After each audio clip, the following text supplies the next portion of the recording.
दोस्तों लेकर आ चुके हैं बिहार और देश दुनिया की फटाफट कई सारी महत्वपूर्ण और बड़ी खबरें। सभी खबरों को आगे इस वीडियो में जानेंगे। इससे पहले इस वीडियो को एक लाइक जरूर कर दें और आप बिहार के किस जिले से हमें कमेंट करके जरूर बताएं ताकि उस जिले की भी खबर हम आप तक पहुंचा पाएं। चलिए आप फटाफट सभी खबरों को जानते हैं।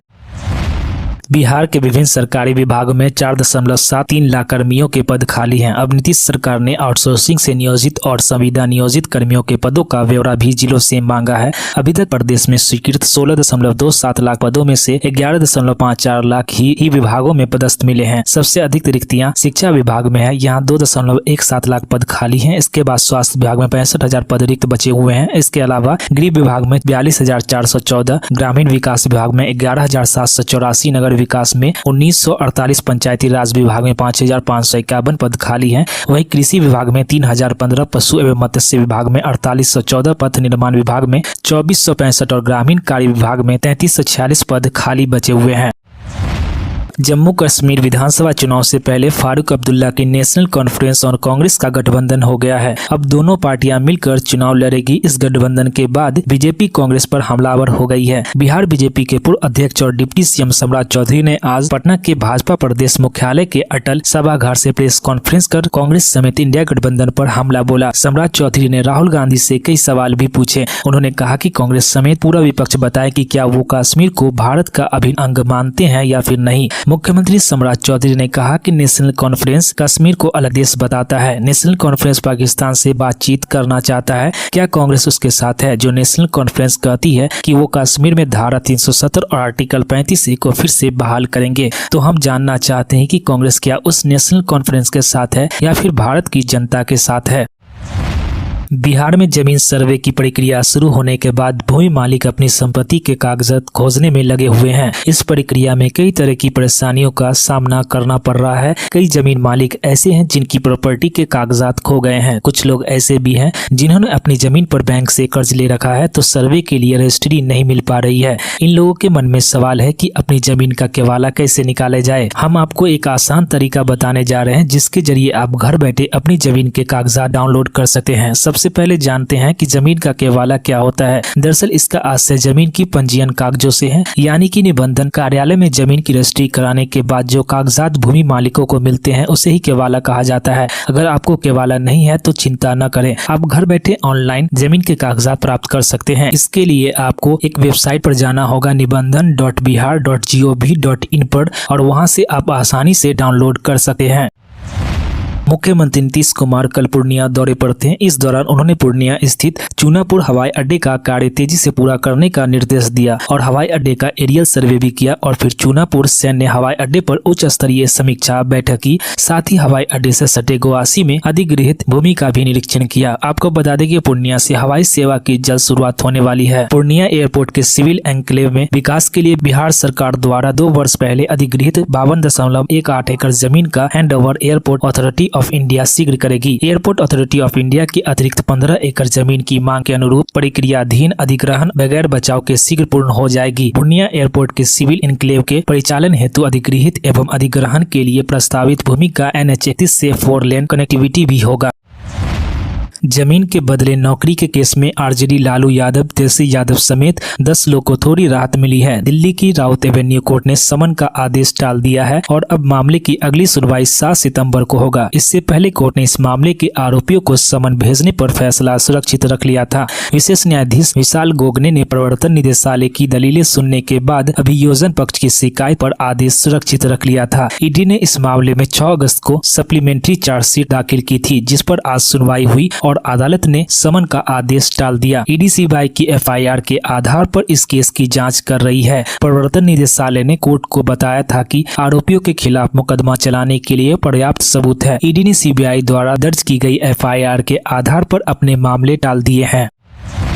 बिहार के पटना में गंगा नदी में शिक्षक के डूबने की घटना के बाद सरकार एक्शन में आ गई है। शिक्षा विभाग ने आदेश जारी कर सभी जिलों के डीएम को बाढ़ के दौरान स्कूल बंद करने का अधिकार दे दिया है। इससे पहले विभाग की ओर से जिला अधिकारियों को दियारा इलाके में स्थित स्कूल में पढ़ाने वाले शिक्षकों को सरकारी नाव और लाइफ जैकेट की सुविधा देने का निर्देश दिया था। बता दें कि पिछले दिन सुबह दानापुर में गंगा घाट पर स्कूल जाने के दौरान बिहार लोक सेवा आयोग से चयनित शिक्षा अविनाश कुमार गंगा नदी में बह गए थे। इस घटना के विरोध में शिक्षा विभाग और प्रशासन के खिलाफ साथी शिक्षकों ने जमकर प्रदर्शन किया। बता दें कि बिहार शिक्षा विभाग द्वारा शनिवार को जारी अधिसूचना के अनुसार बाढ़ आने की स्थिति में अब जिलाधिकारी स्कूल बंद करने का आदेश जारी कर सकते हैं।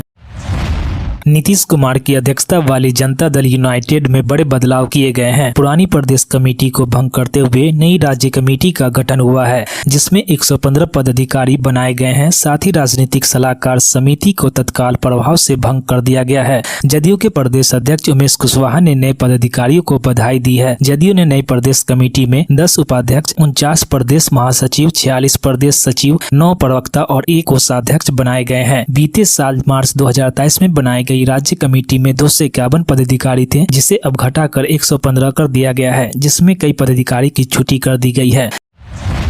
बिहार में बारिश के मौसम में हादसे रुकने का नाम नहीं ले रहे हैं। पटना के नासिरगंज घाट में नाव पर चढ़ने के दौरान शिक्षक अविनाश कुमार गंगा में बह गए थे और कल भागलपुर में बाढ़ निरीक्षण के दौरान मुख्य अभियंता हादसे का शिकार होने से बच गए। दरअसल नवगछिया के इस्माइलपुर बिंदटोली में अस्पर नाव पर जाने के दौरान जल संसाधन विभाग के मुख्य अभियंता अचानक एनडीआरएफ की बोट से गिर गए। तुरंत वहाँ अफरा तफरी मच गई। हालांकि वक्त रहते एनडीआरएफ ने उन्हें बचा लिया। बताया जा रहा है कि अचानक इस्माइलपुर से बिंदटोली के बीच कटाव होने की सूचना पर जल संसाधन विभाग के मुख्य अभियंता अनवर जमाल एनडीआरएफ टीम के साथ जा रहे थे। अस्पर संख्या 9 की नोच के पास काफी अधिक पानी के दबाव रहने के कारण बोट को पानी कहलगांव की ओर भगा ले गया। केंद्रीय मंत्री चिराग पासवान की पार्टी लोजपा ने झारखंड में विधानसभा चुनाव से पहले 28 सीटों पर दावा ठोक दिया है। वही चिराग ने रांची में लोजपा राष्ट्रीय कार्यकारिणी की बैठक भी बुला ली है। इसमें बिहार, झारखंड समेत अन्य राज्यों में होने वाले विधानसभा चुनाव को लेकर चर्चा की जाएगी। इससे भारतीय जनता पार्टी की चिंता बढ़ गई है। इससे पहले बिहार के मुख्यमंत्री नीतीश कुमार की पार्टी जनता दल यूनाइटेड ने भी झारखंड में 11 सीटों पर अपनी दावेदारी पेश की थी। ऐसे में एनडीए में सीट शेयरिंग को लेकर माथापच्ची होने के आसार नजर आ रहे हैं। जानकारी के मुताबिक लोजपा की राष्ट्रीय कार्यकारिणी की बैठक 25 अगस्त रविवार को रांची में होगी। इसमें पार्टी के राष्ट्रीय अध्यक्ष चिराग पासवान समेत 85 अन्य पदाधिकारी शामिल होने वाले हैं। इस बैठक में पार्टी राष्ट्रीय अध्यक्ष का भी चयन किया जाएगा। हालांकि चिराग के फिर इस पद पर मनोनीत होने की संभावना है।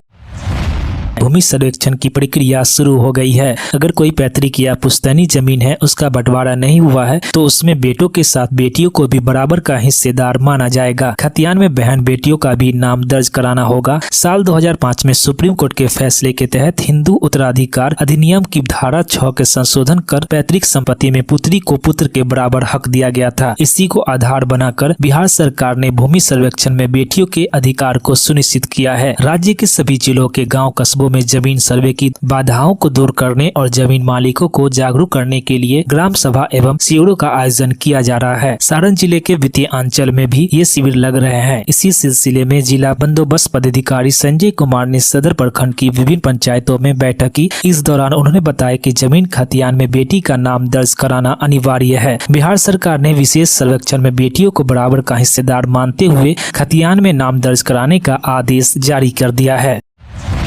मनरेगा के तहत बिहार के मुजफ्फरपुर में खेल मैदानों को विकसित करने के नाम पर बड़ा खेल हो रहा है। धरातल पर इस खेल मैदान का कहीं अता पता नहीं है। बावजूद इसके इन मैदानों में मिट्टी भराई के नाम पर लाखों रुपए की न केवल योजना स्वीकृत की गई, बल्कि काम पूरा दिखाकर योजना की पूरी राशि भी निकाल ली गई। ऐसे मामले पूरे जिले में सामने आए हैं। मोतीपुर प्रखंड में ऐसे कई मामलों के सामने आने के बाद जाँच कराई गई। इसमें गलत तरीके से योजना चयन करते हुए राशि निकाले जाने की पुष्टि हुई, लेकिन आज तक इसके लिए जिम्मेदार लोगों से राशि वसूली के लिए कोई कार्रवाई नहीं की गई। इस मामले का खुलासा तब हुआ जब इसकी शिकायत निगरानी विभाग से लेकर ग्रामीण विकास विभाग तक पहुंची। मोतिहारी के परसौनी कुपुर निवास संजय कुमार ने इसकी शिकायत करते हुए जांच कराने की मांग की थी।